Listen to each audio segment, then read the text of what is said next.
आज हम लोग देखेंगे कूलॉम्स लॉ। कूलॉम्स लॉ में हम लोग ये पढ़ते हैं कि कोई दो चार्ज एक दूसरे को अट्रैक्ट या रिपेल करता है तो कितनी ताकत से एक दूसरे को अट्रैक्ट या रिपेल करता है। कूलॉम्स लॉ के अनुसार पहला जो स्टेटमेंट है वो ये है कि इनके बीच लगने वाला जो फोर्स होता है वो दोनों चार्ज के मल्टीप्लिकेशन के समानुपाती होता है। यानी जो फोर्स अगर हम F लगाएं तो ये F जो होगा आपको Q1 इंटू Q2 के समानुपाती होगा। ये इक्वेशन हमारा फर्स्ट हो गया। इसका अर्थ ये है कि दो चार्ज के बीच जो फोर्स लगने वाला है वो दोनों इस चार्ज के गुणनफल के समानुपाती है। मतलब जितना बड़ा गुणनफल चार्जों का होगा उतना ही ज़्यादा इनके बीच फोर्स लगेगा।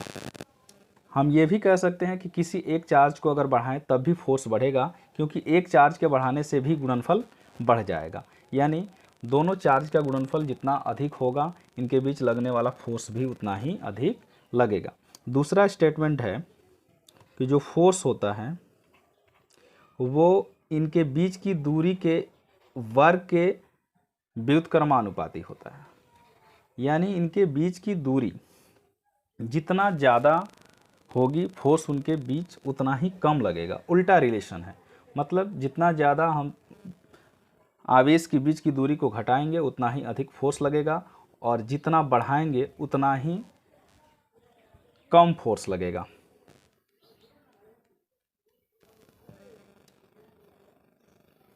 ओके।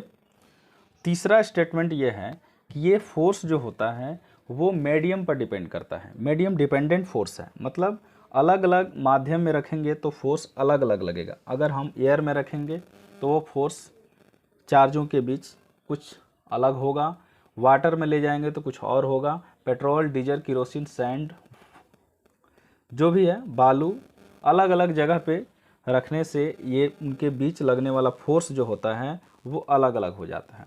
अब हम लोग जो है इस इक्वेशन को एनालाइज करते हैं। फर्स्ट इक्वेशन F जो है Q1 Q2 के प्रोपोर्शनल है, जबकि सेकेंड इक्वेशन में F R का इन्वर्सली प्रोपोर्शनल है। यानी हम AD इक्वेशन फर्स्ट और सेकेंड को मर्ज कर रहे हैं। समीकरण 1 तथा 2 को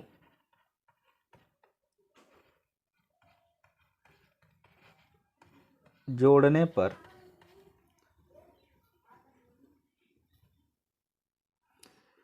एक और दो को अगर हम जोड़ते हैं तब ये क्या हो जाएगा, जो F होगा वो प्रोपोर्शनल हो जाएगा Q1 Q2 upon R square के।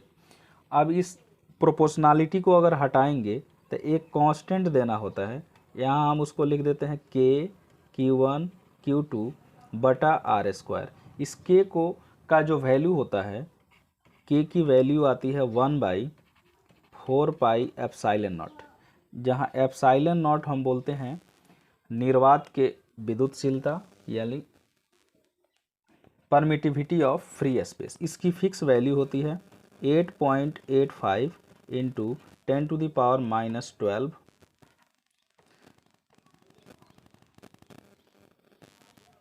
10⁻⁻12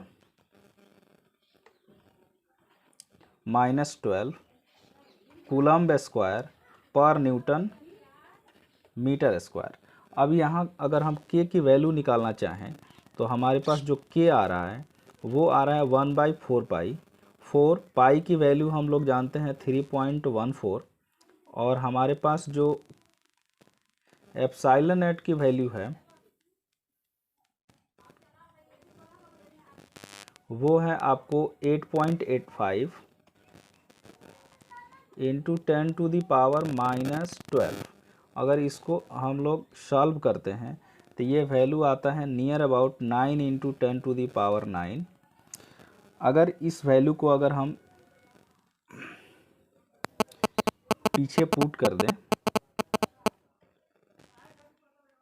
तो हमारा जो F का फॉर्मूला आ जाएगा वो हो जाएगा 9 into 10⁻9 Q1 Q2 upon R square.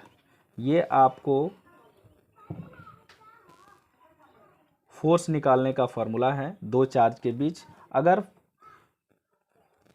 Charge air में प्रेजेंट हो, एयर में रखा हुआ हो, हवा में रखा हुआ, अगर ये हवा से बाहर कोई दूसरा मीडियम में रखेंगे तो हमारे पास एक और टर्म आ जाएगा। फोर्स जो होगा वो आपको 9 × 10⁹ Q1 Q2 अपॉन R² तो होगा, लेकिन एक और चीज़ से डिवाइड करना होगा जिसको हम लोग बोलते हैं आपेक्षिक परावैद्युतांक। इसको हम लोग डिनोट करते हैं हेक्सा R से।